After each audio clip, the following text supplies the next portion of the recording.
A 20-year-old suspect in an especially cruel crime is a wanted man tonight. Carlos Sanchez Trillo is accused of abusing his girlfriend's pet chihuahuas because she was late coming home from shopping. One of the dogs died. A judge issued a bench warrant after he skipped a court hearing last week in Doña Ana County. The DA says Sanchez Trillo is the poster child for what many call the link, the connection between domestic violence and animal abuse. News 13's Tim Maestas takes a closer look in tonight's special assignment. What's going on behind all those closed doors? Sometimes it's something horrible. My boyfriend tried to kill me. How did he do that, ma'am? He's a trained fighter, and he broke my ankle.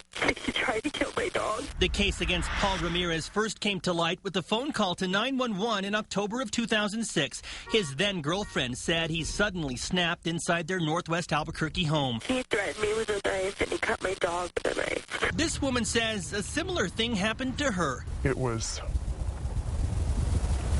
horrific. It's the only word I can think of. Sam agreed to speak with us as long as we protected her identity and blurred the pictures of her dog.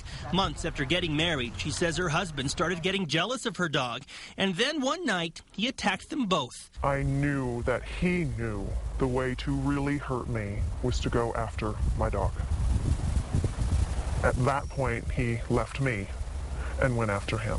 He had so much blood coming out of his nose and mouth. I've seen animals with broken legs because of this. I've seen animals with skull fractures. Rio Rancho veterinarian Patricia Fieser says it's evidence of what many people call the link, the connection between domestic violence and animal abuse. They know that the victim, their one source of unconditional love is that animal. It's been a recognized phenomenon for hundreds of years, but we still have a lot of folks that don't know about it. Tammy Feeblecorn is behind a push to call attention to the link here in New Mexico. In fact, in the last legislative session, she got state lawmakers to pass this joint memorial declaring February 10th New Mexico Link Awareness Day. Our first step in stopping this link is educating the public about the fact that it exists. Another group pushed to change state law by modifying the Family Violence Protection Act. Among the proposals to include animals in orders of protection.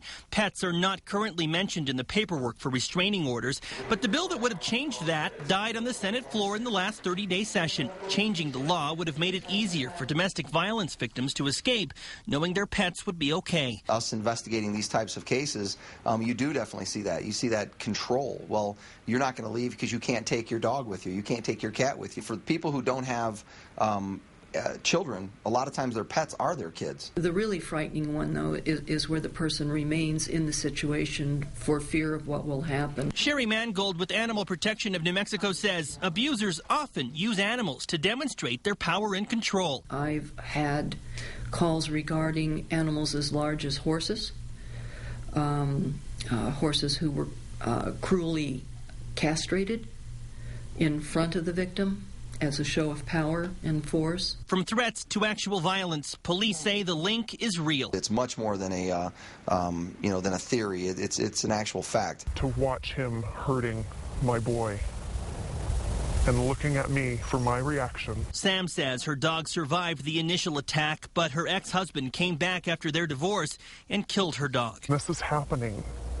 It's happening to our friends and neighbors, whether we realize it or not. What we want to get is to the point where we all understand the signs, and as soon as one sign of family violence is seen, that we can intervene and stop that family violence. In the case of Paul Ramirez, he eventually pleaded guilty to domestic violence and animal cruelty charges for terrorizing his girlfriend with a knife.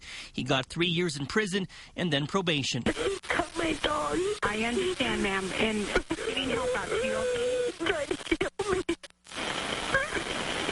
Tim Maestas, KRQE News 13. Supporters of the move to include animals in orders of protection will push for the change again in the next 60-day legislative session. Law enforcement officers, volunteers, lawyers, and judges will meet at a June conference to find better ways to stop abuse, investigate cases, and provide treatment for abusers.